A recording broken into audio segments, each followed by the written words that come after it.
Devil শুধুমাত্র ছাত্রলীগ, যুবলীগ, আওয়ামী লীগের ব্যানারে ছিল না, এখনো নেই। ওই কার্যক্রম যদি বর্তমানে রাজনীতি করছে এমন কোন রাজনৈতিক দলের কোন কর্মী করে, তাকেও ডেভিল হিসেবে গণ্য করে গ্রেফতার করতে হবে। সেই কার্যক্রম যদি সমন্বয়কের নাম ব্যবহার করে কেউ করে, তাকেও গ্রেফতার করতে হবে।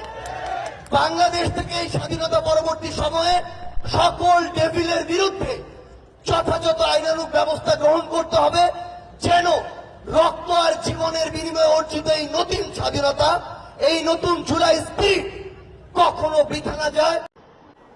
আমরা আপনাদেরকে কৃতজ্ঞতা জানানোর পূর্বে আপনাদের কাছে ক্ষমা চাই এই কারণেই যে অভ্যুত্থানের পরে আজকে এভাবে আপনাদের সাথে আমাদের বসতে প্রায় 6 মাস লেগে গিয়েছে।